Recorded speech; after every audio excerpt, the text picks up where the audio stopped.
Good afternoon, everyone. Just a few items here at the top, and then happy to jump into questions.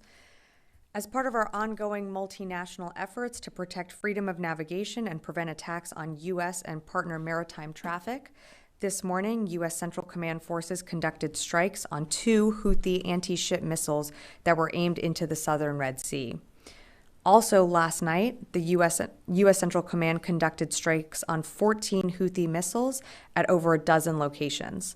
These missiles on launch rails presented an imminent threat to merchant vessels and U.S. Navy ships in the region and could have been fired at any time. The defensive actions this morning and last night were taken in accordance with the standing orders of the Secretary and the President, reflecting the inherent right to defend ourselves from attack or threat of imminent attack. In addition, our actions will degrade the Houthis' capabilities to continue their reckless attacks on international and commercial shipping in the Red Sea, the Bab el-Mandeb Strait, and the Gulf of Aden. The U.S. and the international community call on the Houthis to cease their unlawful attacks on commercial shipping vessels and to respect the international community's right to freely and safely navigate international waters. Switching gears, it's important to remember that the department continues to operate under a continuing resolution. We urge Congress to pass a full-year appropriations in addition to our urgent supplemental funding request, in order to strengthen our national security and support for our allies and partners. As you know, the last presidential drawdown package for Ukraine was December of last year. It's crucially important that Ukraine has the resources it needs, including air defense and artillery capabilities, to defend itself against Russia's brutal invasion. And, as the President has said, Congress's continued failure to act endangers the United States' national security, the NATO alliance, and the rest of the free world. So, yet again, we urge Congress to send a strong message of support to Ukraine and our partners around the world by approving this additional funding. And last item here, Acting Under-Secretary of Defense for Policy, Ms. Sasha Baker, hosts Australia's Secretary of Defense, Mr. Greg Moriarty, to discuss key aspects of the U.S.-Australia strategic partnership. Their meeting will reaffirm the strong and enduring alliance between the two nations, who are both committed to addressing current and future security challenges in the Indo-Pacific region and beyond. And with that, I'd be happy to take your questions. Yeah, Lita. Hi, thanks, Sabrina. 2 things. One, can you update us on the Secretary? Sure. Is he still working from home? And is there an expected release time when he will be able to come back to the Pentagon? And then, do you want to do that? I have a follow-up. Sure, of course. So the Secretary remains working from home. He's been participating in meetings since he's resumed full authorities, but has been participating in meetings here in the building, joining remotely either by phone or by video. I don't have a date of when he'd be back in the Pentagon, but I know we're certainly wishing him a speedy recovery, and I'm sure he's wanting to come back as soon as he can. And then secondly, on the strikes on the Houthis, yeah. Other than the very first initial barrage that was U.S. and Brits last Friday, these have all been U.S. strikes. Is the U.S. now sort of unilaterally going its own on all of these strikes? Why has there been no allied participation at this point? Well, I mean, the last time we had allied participation wasn't that long ago. It was just a week ago. We've taken these strikes because they are inherently defensive in nature. The Central Commander has the right, when he sees a threat posed to our forces or commercial shipping, to take the action that he needs, which is why you saw the strikes just yesterday and early this morning of what appeared to be missiles that were getting ready or preparing to launch into the Red Sea. We always work with our partners and certainly inform them of when we are conducting any operations. These are just happen to be ones that have been done by the United States, but of course not forecasting future operations. But the multilateral coalition that came together last Thursday was something that was unique to that day, but that doesn't preclude anything from going forward. And what was used in these latest strikes today? The latest strikes you mean from the one this morning? Yes. So that was Navy fighter aircraft that was used. F-18s. Yeah. Natasha. Thanks, Sabrina. So President Biden said this morning in response to a question about whether the strikes are actually working against the Houthis, he said, when you say working, are they stopping the Houthis? No. Are they going to continue? Yes. Does the Pentagon agree with the president's assessment that these strikes are not stopping the Houthis? And what is the overall strategy here, apart from kind of just preemptively striking them when they appear to launch a missile, for example, or preparing to launch a missile? Well, I think, and also I believe the National Security Advisor, Jake Sullivan, also spoke to a little bit about this week. We never said that the Houthis would immediately stop. That is something that they will have to make that decision and that calculation to do. It's in their best interest, I think, to stop. You've seen that we've been able to degrade and severely disrupt and destroy a significant number of their capabilities since Thursday. But it's really on them when they decide that they want to stop interrupting commercial shipping, innocent mariners that are transiting the Red Sea. We also expected that there would be some type of retaliation from our initial strike on last week on January 11th. So we were expecting that, but what we've seen are lower scale retaliatory, like 1 or 2 missiles going into the Red Sea. Nothing like what we saw the previous Tuesday, where that was that largest barrage that we had seen from the Houthis. Do you assess that that is because of the extent to which the U.S. has destroyed their infrastructure, that they're not launching these large barrages because they simply can't? I can't say that they can't, but they certainly have less capabilities than they did yesterday or the day before that. Our initial assessments are that we've been very successful and that we've been able to destroy pretty much all of the targets that we hit. So again, that's one less capability, that's one less missile that they're able to use tomorrow. And so it's really up to the Houthis and their own calculations on the actions that if they are going to continue, but we will continue to respond if we need to. Sorry, just one additional follow-up. Sure. To what extent are they continuing to be resupplied by the Iranians? How often is that happening? So I wouldn't be able to get into an intelligence assessment on how often, but we know that the Houthis, along with other militant groups, are funded, equipped, supported by Iran, but I don't have necessarily a daily schedule to read out on how often they're resupplied.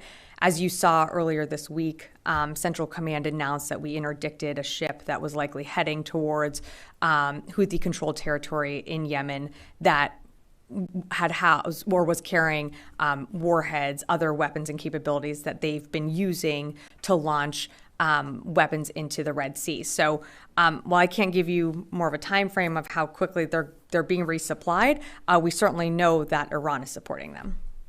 Fadi. Thank you, Sabrina. So in light of President Biden's statement today that these strikes will not stop the Houthis, what is the strategic aim of the Pentagon? Do you acknowledge that the Pentagon is not able to stop the Houthis?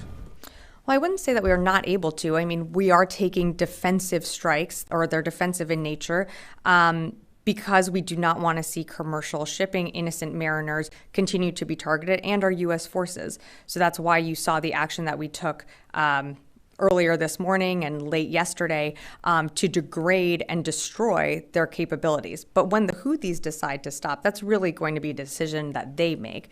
And again, I mean, a completely valid question, but 10 to 15% of the world's commerce is flowing through the Red Sea. Over 50 nations have been impacted, many of which have no connection or affiliation with the Middle East. But the cost that the Houthis are continuing to occur to commercial vessels not only impacts the region, it impacts the entire world. So that's a calculation that the Houthis are going to have to make if they're going to want to continue going down this path. And up until last Tuesday, when that complex attack happened, the Pentagon wasn't able to assess whether all the missiles and drones that U.S. Navy was able to intercept were actually targeting the Navy.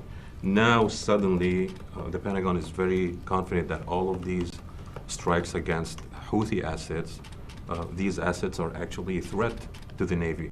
How did you make that switch in assessment? Are you deploying new capabilities to be able to detect these threats? I think, just taking apart that question a bit, I think what you're implying in the question is that every single missile launched, what you're saying was that the Houthis were targeting U.S. ships. We don't know that to be the case. in some cases in the Red Sea, it's a very narrow waterway. Multiple ships are in the area. We can't always assess that the U.S. was the target of that intended missile. So I take a little issue with the premise of that. What we took, the actions that Central Command took last night, was to destroy missiles that could be launched and that we're preparing to launch either towards U.S. Navy ships that are in the region, that are in that waterway, or other commercial vessels. It wouldn't say that there's been a change in assessment or anything like that. They took the action that they did because these missiles were going to launch and could cause harm to innocent mariners. Ask one last Sure, question. of course. Does the Pentagon expect the Houthis to carry on with their attacks in the near future in the region? Well, I can't speak for the Houthis. From a capability point of view. They still retain some capability. I mean, they still retain some capabilities. They've been degraded in some areas. We saw that they launched attacks as recently as yesterday, but I can't predict when they'll continue to launch or how long they'll continue this trend for. All we can say is that we continue to urge them to stop. They're interrupting the economy. They're disrupting just commercial vessels from transiting the Red Sea. Innocent lives are being put at risk. And so we can only continue to urge them both, publicly here and through other channels to stop these reckless attacks. I'm just going to go to the phones and then I'll come back into the room. Liz Frieden, Fox. Thanks, Sabrina. Do you have an update on how many attacks have been launched on U.S. forces in Iraq and Syria? Sure. Give me 1 second. Liz, to date, there have been approximately 140 attacks on U.S. troops in Iraq and Syria. I have 57 attacks in Iraq and 83 attacks in Syria. Great. Idris Ali, Reuters. Hey, Sabrina. Is it now fair to say that the U.S. is at war in Yemen? And secondly, there are some reports about a U.S. MQ-9 being shot down over Iraq by Iranian-backed militia. Is that something you're tracking? Thanks, Idris. I'll take the last one first. I have seen those reports. I don't have anything for you on that, so I'd have to circle back with you. I've seen those reports, but don't have anything to add. In terms of your first question, no, we don't seek war. We don't think that we are at war. We don't want to see a regional war. The Houthis are the ones that continue to launch cruise missiles, anti-ship missiles at innocent mariners, at commercial vessels that are just transiting an area that sees 10 to 15% of the world's commerce. The U.S. is what we are doing with our partners is self-defense. We certainly don't want to see this widen out to a regional war, and we don't want to see this continue, which is why you have seen the action that we've taken. And as the Secretary has stated before, we will continue to take that action if we need to. I will come back in the room. Yeah, Constantine. Just to follow up on the question of the Houthis' capabilities, is the Pentagon's assessment that they are sophisticated enough to target a specific ship? Meaning, if a U.S. destroyer is escorting some merchant ships along Yemen or the Red Sea, is the Houthis' targeting capability sophisticated enough to differentiate between a U.S. warship and a merchant ship? Well, I don't think we should rule out that they have very sophisticated capabilities. In terms of their precision and targeting, we have seen that these are not precise missile launches. They often land they often land in the area where there are many ships. We can't say that, sometimes we can't say who exactly or what ship they are exactly targeting. So I think there is some imprecision when it comes to the actual targeting of a specific vessel. But again, it still puts many, many lives and many, many ships at risk when you have a ballistic missile traveling that way, that a commander is forced to make that decision in that moment to shoot it down in the vicinity of however many ships are transiting such a narrow waterway. Well, right, and so I guess to follow up on that, I mean, is the given that imprecision, is the distinction of, the Houthis meant to target a U.S. destroyer or not sort of meaningless? No, I mean, we can do our assessment, and sometimes we believe their assessment is an intended target of whichever MV commercial ship is transiting, or sometimes we assess that it is a U.S. destroyer that's in the region or one of our partners in the region. Again, I don't think we've seen exact precision, but it is when we give our assessments and when we read those out to you, it is our assessment of what the target was. Yeah. Hey, Missy. Yeah. Hey, how are you? I know that you guys have said that, or Pat said yesterday, that you may not be able to give precise information about the reduction in their military capability or their missile stockpile. But can you guys give any information about casualties? Because that is something that has been given, kind of information that's been given in the past. In terms of casualties, we have not assessed that there have been any civilian casualties. I can't give you a assessment just yet on any militant casualties.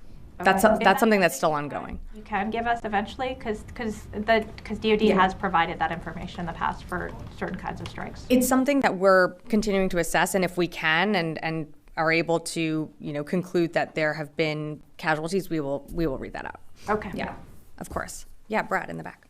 Yeah, so Congress is calling for a briefing on the Secretary's hospitalization. Is the Secretary committed to sitting down with lawmakers for a briefing or a hearing like sometime soon?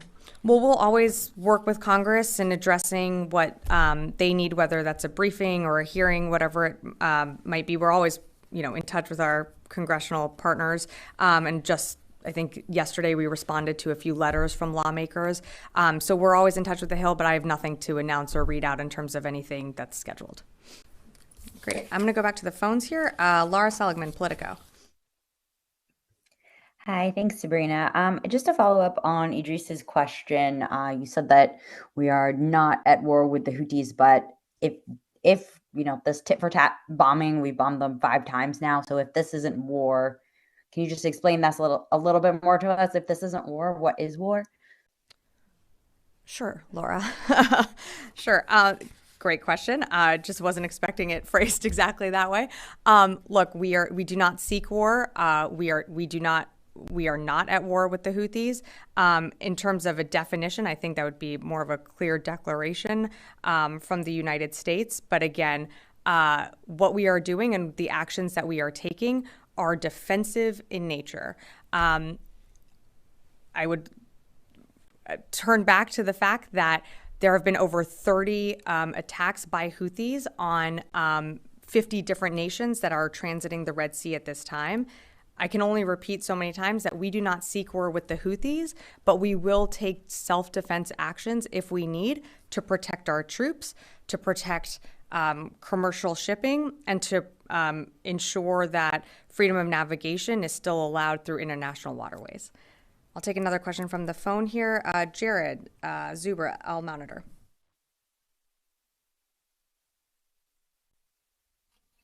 Hi, Sabrina. Thanks. Just following up on the previous questions on the Houthi engagement or engagement with the Houthis and their material there. You mentioned the actions that we're taking, or the U.S. is taking, are defensive in nature. They're also preemptive. I mean, is it fair to characterize this as a sort of conflict of attrition in terms of the Houthis' supplies here? I mean, what is the end goal here? Is the department seeking to sort of leave the Houthis with nothing left to strike commercial shipping in the end of this? Thanks, Jared. The end goal is for these attacks to stop, for us to deter Houthi strikes, again, from commercial shipping that has been transiting the Red Sea for many, many decades and should be allowed to continue freely without harassment or without fear of bombardment from Houthi-controlled areas in Yemen.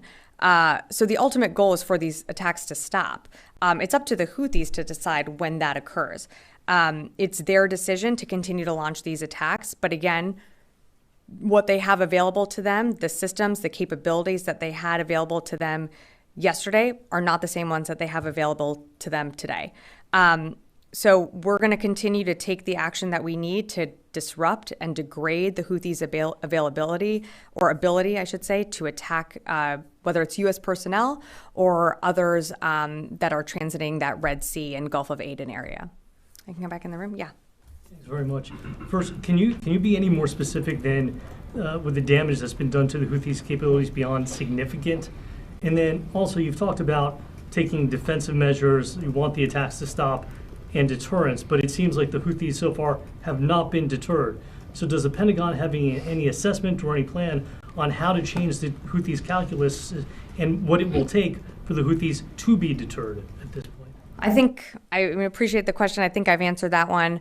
Again, it's up to the Houthis to decide when they want to stop. How much cost are they willing to incur every single time that we disrupt and degrade their capabilities? How much cost are they willing to incur every time they disrupt commercial trade that doesn't just impact that region, the Middle East, but all around the world? That's really a calculation that they have to make.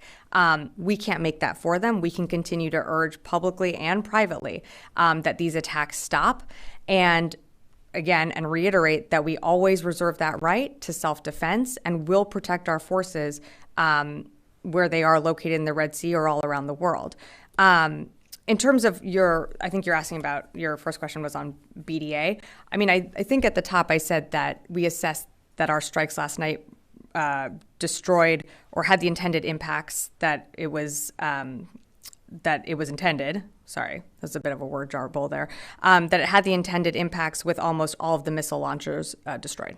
If I could follow up, if it's up to the Houthis to decide when to stop the attacks, how's the U.S. creating any sort of deterrence? If the U.S. isn't willing to do more to change the Houthis' calculus, where does the deterrence come in? Well, again, I think you are seeing us do more. We are continuing to, on last Thursday, you saw us take action with coalition partners. Since then, you've seen us take subsequent action and follow-on actions. We don't control the Houthis. The Houthis have to make the decision, the calculation that this is not worth it anymore.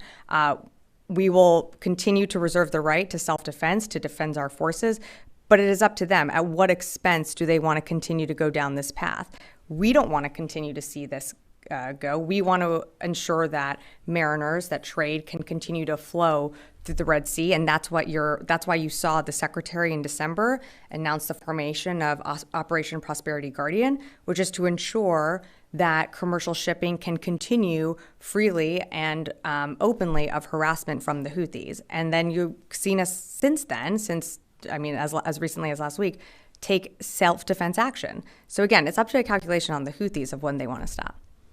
I'll come right here. Yeah, Rio. Thank you so much. Earlier this week, U.S. Force Japan issued a statement and started relief effort for the earthquake in Japan. How do you see the significance of this cooperation, and is U.S. Force Japan ready for further assistance if requested by Japan? So I think General Ryder might have announced that we are assisting. We did receive a formal request for support. 2 UH-60 aircraft from U.S. Army Aviation Battalion Japan are assisting Japanese self-defense forces with the delivery of material for those that have been affected by the earthquake. This allows the Japanese self-defense forces aircraft to focus aviation efforts on transporting evacuees from affected areas. So that's what we're doing right now. If we receive another request for further support, of course, we'll work with the government of Japan to help accommodate that one. Louis. Sabrina, we've seen an uptick in these U.S. strikes following incidents where U.S.-owned operated vessels were struck by either Houthi drones or missiles. Are these latest strikes in direct retaliation and direct response to those incidents? In terms of which incidents? Like just generally, like the ones that have... The last 24 hours we've had 2, and then earlier in the week. These were self-defense strikes that, as the central commander saw that these missile launchers were getting prepared to launch, he took the action that he needed to. So we should not be making a direct connection between a particular Houthi attack. Not necessarily a tit for tat every single time. Again, the actions that you saw CENTCOM take early this morning, late last night, was in self-defense because we saw that these missiles were getting ready to launch. They were on those launch rails, and as a matter of being an imminent threat to the Red Sea and to commercial shipping, the Central Command commander made that decision to take that action. So does that mean that CENTCOM has been given the authority that whenever they see anything like that, that they will be continuing to carry out these types of actions? The commander has the right to take action when U.S. forces or when there is a need for self-defense. He does have that authority from the Secretary and the President. Yeah. Mike. Yeah, despite Prosperity Guardian, there's still a significant percentage of maritime traffic that's avoiding the area and going around the Cape of Good Hope. Is there any thought in the future of sort of altering the strategy rather than to actually have the warships escort these commercial vessels through the area, the choke point, or rather than this essentially picket line that you have them set up as? Changing the strategy in terms of what? I'm sorry, I'm not exactly actually escorting. We are doing some escorting of ships in the Red Sea where necessary. That is part of Operation Prosperity Guardian. Where we need or where we feel that ships do need an escort, that is something that they are doing. But their main focus, of course, is defending and ensuring freedom of navigation in those waters. How do they get an escort? Do they have to radio ahead and say we need an escort? Or well, you have to. Part of the operation is being in touch with the ships that are transiting through there. So of course there's communication with the commander of Operation Prosperity Guardian and other ships transiting. There's advice given of places to avoid. Admiral Cooper has spoken more about this, and I'm sure more eloquently than I am right now. But of course we're in touch with those ships that are transiting. If they want an escort, they can call and they if can we feel that they need it, or if we feel, or our forces or forces within Operation Prosperity Guardian feel that there needs to be a bolstering of security around ships, they will be escorted. Done in the back. Yeah. Did I see someone over here? Yes, all the way in the back. Just a little bit of a different question regarding everything going on in the Middle East. Sure. Since October, Iran-backed Hamas launched that massive attack against Israeli civilians and tourists from other countries. Iran-backed Houthis have attacked international shipping lanes dozens of times. Iran-backed militants have launched attacks on U.S. forces in Iraq and Syria. Iran has supplied Russia with weapons to use against Ukraine, and now Iran is launching strikes in Pakistan. I was wondering what the Pentagon's message is to Iran, and is deterrence working? So I think our message has been very clear from the beginning. We know Iran funds, supports, equips, trains these groups, the very groups that you just listed out, in places throughout, whether it be Iraq and Syria, in Lebanon, in Yemen. We know Iran's hand is behind all of these groups. And so our message has been very clear. We don't seek a regional conflict. We don't want to see a regional conflict. And we certainly don't want what's happening in Gaza to spill out into a larger regional or wider scale war. We know tensions are high in the region. We certainly acknowledge that, but we also have called on Iran repeatedly to stop. And that's what you're going to see us continuing to do. And we're meeting those words with actions. That's why you've seen the strikes that we've conducted. You've seen the formation of Operation Prosperity Guardian in December as a direct response to some of the actions that these Iranian-funded and militia groups are, the activities that they're continuing to engage in. So we are being very public with our message to Iran, and we certainly want these attacks to stop, not only on our forces, but on our forces in Iraq and Syria, but our forces in the Red Sea and commercial shipping. Lita, yeah.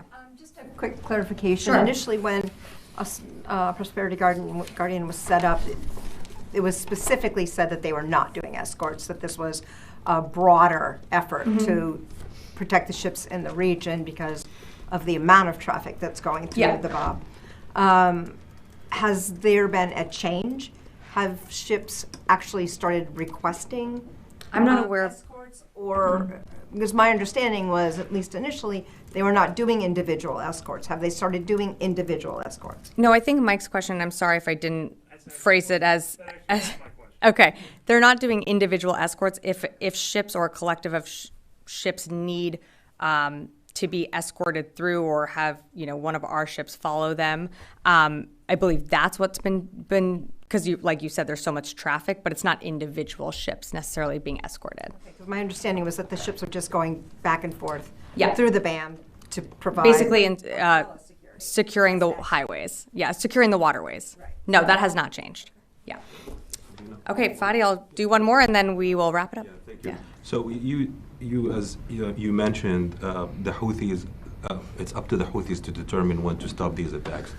In fact, the Houthis, since the first attack, and when they announced every single attack since then, they said when they're going to stop these attacks. It's when Israel stops its war on Gaza and lift its siege on the people of Gaza. Does the Pentagon see this as unrealistic objective? So appreciate the question, Fadi. Again, what's happening in Gaza is, despite what the Houthis say, is very different from what they're doing. 50 nations, some of which have no geographic location or connection to the Middle East, are being attacked by the Houthis. I mean, you have Chinese ships going through, you have Russian ships going through, you have all sorts of countries' ships, commercial vessels that are transiting this waterway that have nothing to do with what's happening in Israel and in Gaza. So I understand what the Houthis are saying in terms of what they've put out publicly. But again, we have to remember that what's happening in the Red Sea, there is not that connection there. And so we will continue to urge them to stop. We will continue to take action that we need to. And as a reminder, this is action with partners, whether it be through Operation Prosperity Guardian or what you saw last week that was multilateral. Okay, I'm going to leave it there. Thanks, everyone.